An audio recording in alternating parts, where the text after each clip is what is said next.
nikwambie, kuna watu ambao tuna jina la Yesu, na kwa jina hilo tuna uwezo wa kutoa vitu. Alo, tunatoa kwa nini? Kwa sababu ya thamani iliyoko ndani ya hilo jina. Ina uwezo wa kutoa baadhi ya vitu ambavyo vinabadilisha maisha ya watu. Biblia inasema, akamwambia kwa jina la Yesu simama uende. Kwa lugha nyingine, hatuwezi tukatumia hilo jina alafu huyu mtu akabaki kwenye hali aliyokuwa nayo.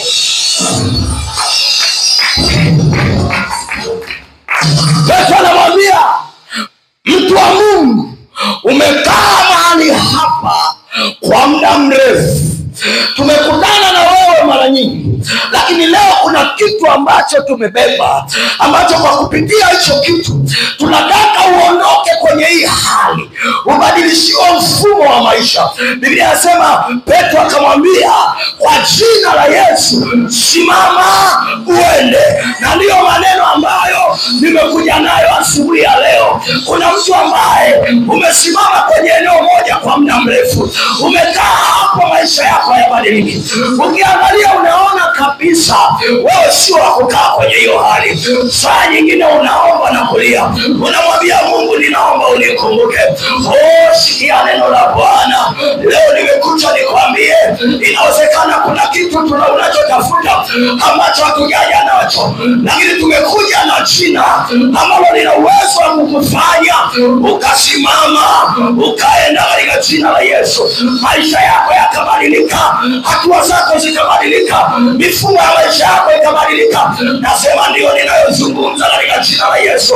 Kuna mtu umekaa eneo moja, kuna mtu umekuwa katika hali ya kutokuweza. Ni siku ya leo Bwana anabadilisha maisha yako, na sio kwa kitu kingine ila kwa jina la Yesu. Nasema ni kwa jina la Yesu. Nasema ni jina tulilopewa ambalo lina uwezo wa kubadilisha maisha ya mtu.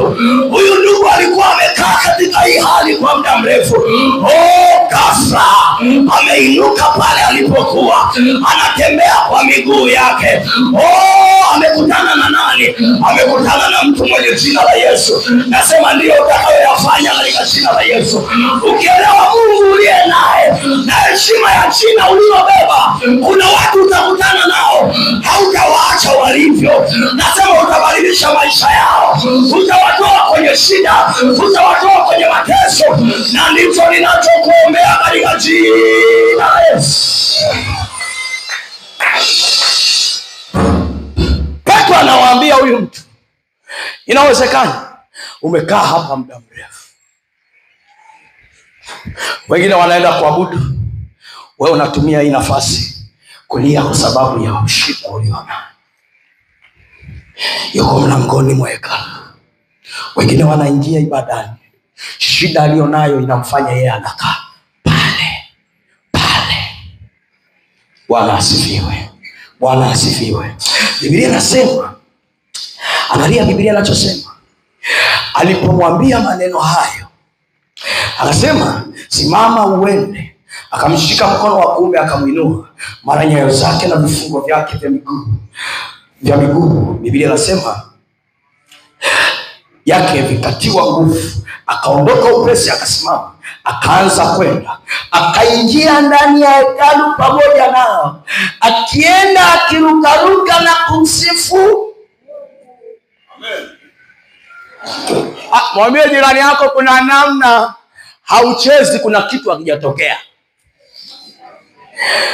Praise and worship, mnaweza mkawa tunamwabudu na kumsifu Mungu.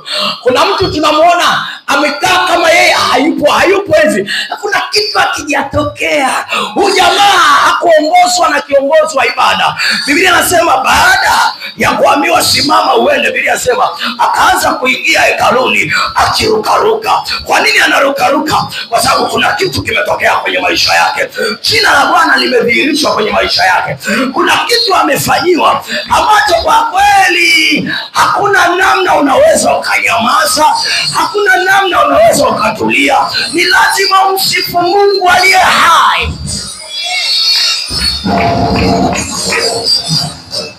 Sijui mnanielewa watu wa Mungu. Kwa hiyo haja ya moyo wangu ni kuona mambo haya yanafanyika. Hayakuwekwa kwa ajili ya Petro peke yake. Watumishi wa Mungu tumepewa hilo jina. Bwana asifiwe. Na ngoja niwaambie, kuna watu tukisoma Biblia tunaashumu au tunadhani ni kama vile wao kipindi kile walikuwa kuna kitu cha ziada walichonacho sana. Na ngoja leo nikusaidie kukwambia, Biblia inasema utukufu wa mwisho utakuwa mwingi kuliko ule wa. Kwa hiyo kama wao walilipokea lile jina kutoka kwa Yesu, wakaanza kutembea nalo, wakafanya waliofanya according to the Bible, kulingana na Biblia. Leo hii, siku hii ya leo, ilo jina kama limebeba utukufu, sasa hivi lina utukufu mwingi kuliko lililokuwa nalo wakati ule.